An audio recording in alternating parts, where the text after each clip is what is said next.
Okay, moving on to the finer points now. The stuff that adds polish and precision. Punctuation and style. Right. Capitalization first. We know the basic start of sentences, proper nouns, but the tricky bits are often things like seasons you don't capitalize, spring or autumn, or titles that follow a name like John Smith, president of the company. President isn't capitalized there. Getting those details right marks polished writing. And of course, sentence endings, period for facts, question mark for questions, exclamation point for strong feelings. Simple, but essential. Apostrophes. They always seem to trip people up. They really do.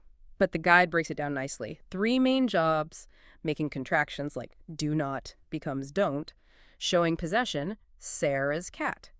And very rarely forming a plural if adding just as would be confusing, like maybe mind your P's and Q's, though even that's debated. The big one to nail is it's versus its. Remember, it always means it is or it has. If that substitution doesn't work, you need the possessive its. Master that and you avoid a super common error. Okay, commas. They create pauses, help group things. And this is where we get the famous serial comma, the Oxford comma. That's the one. The comma before the and in a list of 3 or more items, like red, white, and blue. Style guides differ on whether it's required, but it can definitely prevent ambiguity. Think about my heroes are my parents, Mother Teresa, and the Pope. Without the serial comma, it sounds like my parents are Mother Teresa and the Pope. Add it, my heroes are my parents, Mother Teresa, and the Pope, and it's clear. 4 separate entities.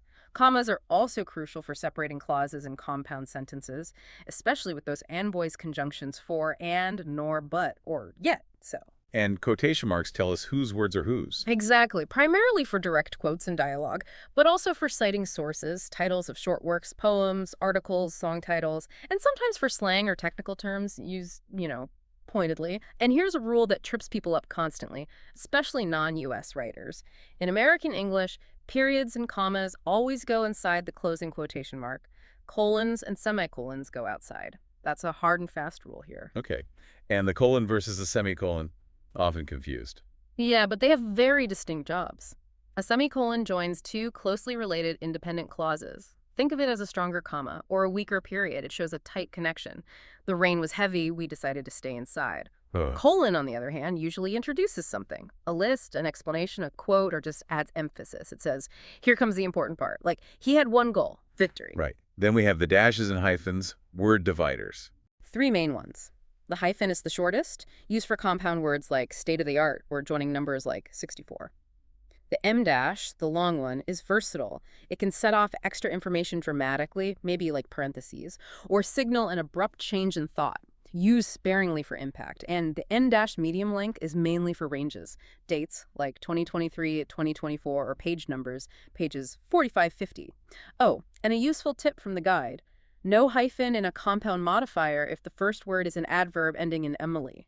So it's highly anticipated film, not highly anticipated. And for tucking away extra info, we have parentheses and brackets. Parentheses are common. They enclose information that's helpful but not essential to the main sentence clarifications. Asides, dates. Brackets are less common in everyday writing. You mainly see them in academic work or quotes. They let you insert a clarification or correction into quoted material, like adding emphasis added or fixing a name or using sick to show a mistake was in the original text. They signal an editorial insertion. And for making words stand out. Bold, italics, underlining. Right. All for emphasis, but use them carefully. Too much is distracting. Old is strong, good for headings. Italics are standard for titles of major works, books, films, albums, also for emphasis on a specific word or for foreign words that aren't common yet. Underlining. Well, it's mostly used for titles when handwriting now, since italics do the job on computers. And remember, punctuation usually isn't italicized unless it's part of the actual title itself. 3 dots, the ellipsis. Yeah, the ellipsis. 2 main jobs. Yeah. Showing you've omitted words from a quote, usually to keep it concise. And also for mood, indicating a pause, uncertainty, or a thought trailing off. Ah, nice one. And the slash. A humble slash. It's got a few uses. Website URLs, obviously. Standing in for or like pass-fail, meaning per in measurements like miles hour, and for fractions, 12 cup. Did you know it's also called a virgule? Dates back to Roman times. Virgule. Okay. And finally, abbreviations and acronyms, shortened forms. Quick distinction. Abbreviations are shortened words where you still say the full word, like Mr., or Saint, Street. Acronyms are initials pronounced as a new word, like NASA or scuba. Knowing the difference helps with clarity. Okay, this next part feels really crucial for you, the listener. We want you to get this info quickly but thoroughly right. Avoid overload. So this is about taking those rules and actually applying them effectively. Absolutely. And step one always is knowing your audience and your purpose. Who are you writing for? What do you want them to do or understand? That shapes everything. Ask yourself, am I trying to inform, persuade, entertain? What background do they have? Do I need to explain technical terms? How can I connect with them? These questions are your starting point. And a big part of that is choosing your voice. Active versus passive. Yes.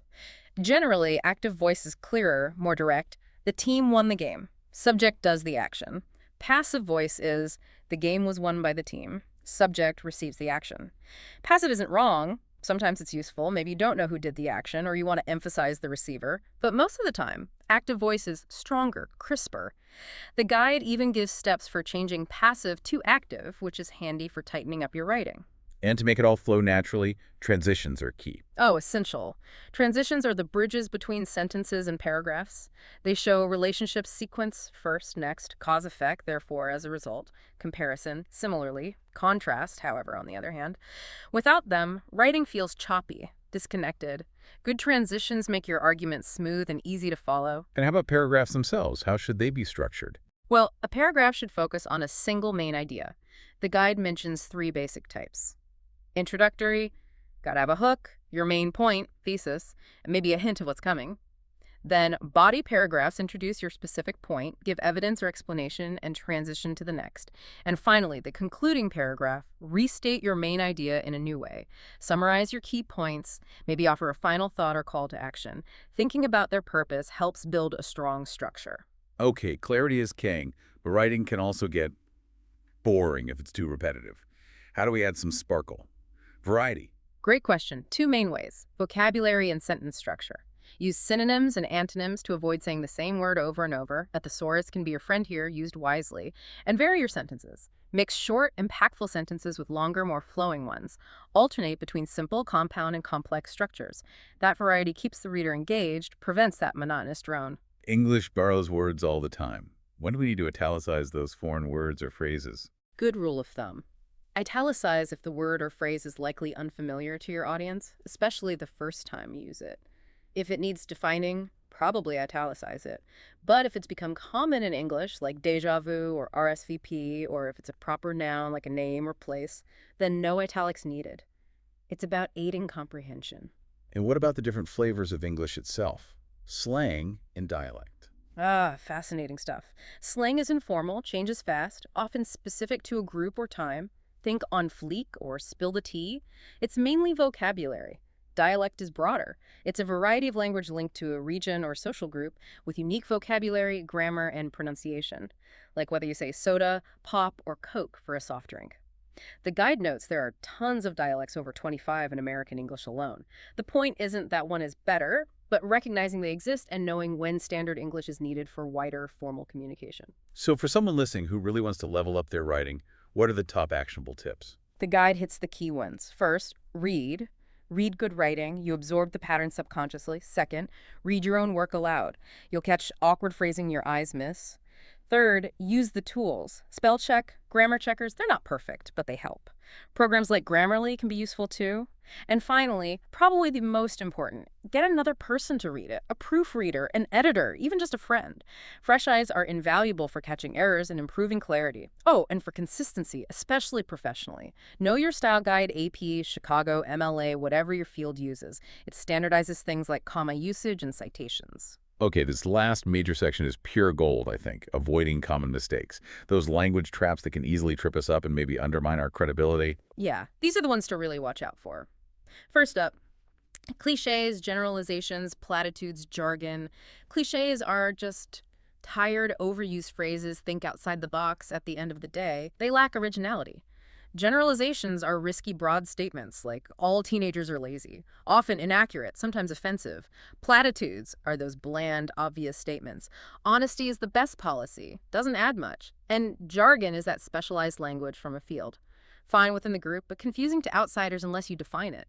So the advice isn't just don't use them, but more about replacing them. Exactly. Swap cliches for fresh expressions, qualify generalizations, or use specific examples instead. Avoid empty platitudes. Define jargon if your audience might not know it. Aim for clarity and originality. Okay. And then the homophones. Words that sound the same, spelled differently, mean different things. Oh, the classic pitfalls. There, you're, who's. We talked about that one. Too, loose. My best advice, and the guide supports this, pause. Think about the meaning you need. For your, can you substitute you are? If yes, it's your. If not, it's the possessive you. Context is everything. And the eternal battle, who versus whom? Still confuses so many people, but the trick is simple substitution. Try replacing it with he or him. If he fits, use who. If him fits, use whom. So whom is calling. Try he is calling. Fits, so it's who. Give the prize to whom. Try give it to him. Fits. So it's whom. That simple test works almost every time. Nice. Okay, effect versus affect, another constant source of confusion. Right. The Raven acronym helps here. Remember affect verb, affect noun, usually. Affect with an A is typically the verb, meaning to influence or change something. The rain will affect our plans. Affect with an E is usually the noun, meaning the result or consequence. The effect of the rain was flooding. There are exceptions, but that covers most cases. And farther versus further. Simple trick. Farther has far in it, so use it for physical distance you can measure. How much farther to the city? Further is for metaphorical or abstract distance, or means additional or more. Let's discuss this further. Or, I have no further questions. Okay, how about good versus well? Good is an adjective. It describes nouns. This is a good book. He's a good singer. Well is usually an adverb. It describes verbs. He sings well. It can also be an adjective meaning in good health. I don't feel well today. So you do something well, but something is good. And the misuse of literally versus figuratively.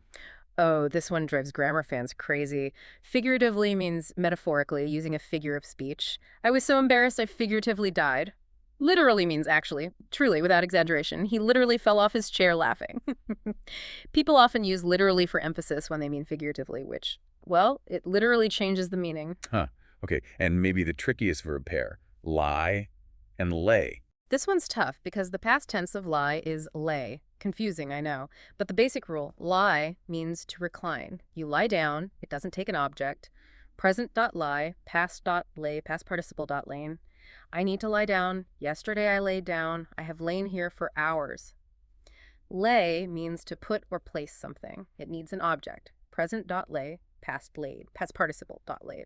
Lay the report on my desk. Yesterday I laid it there. I have laid it there many times. Keep that distinction clear. Lie, recline, no object. Lay, place, needs object. Wow, okay. The guide also has a great list of commonly misused phrases, things that sound sort of right but aren't. Yes, this is super useful for sounding polished. Things like, it's not for all intents and purposes, it's for all intents and purposes. Not one and the same, but one and the same. Not on accident, but by accident.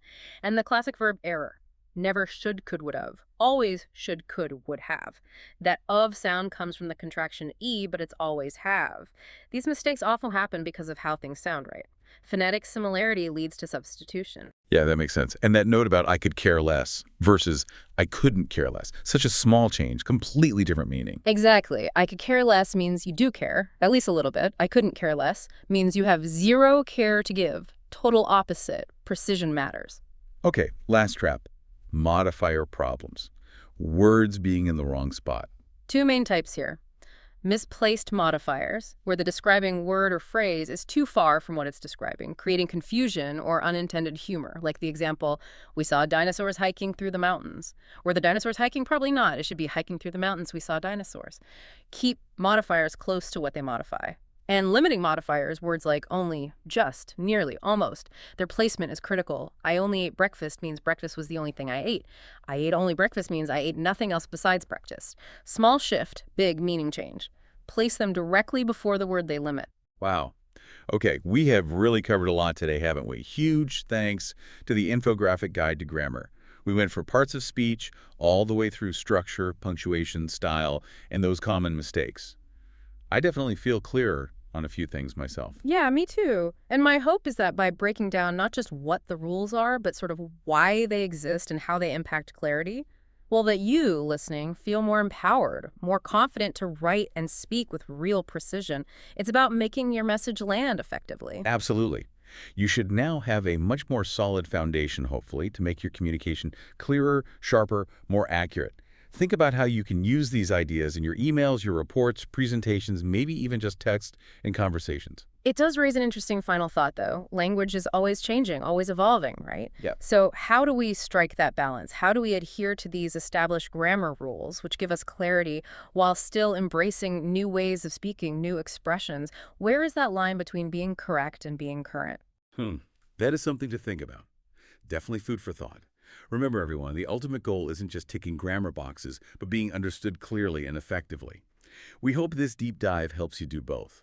Until next time, keep learning, keep exploring, and keep communicating.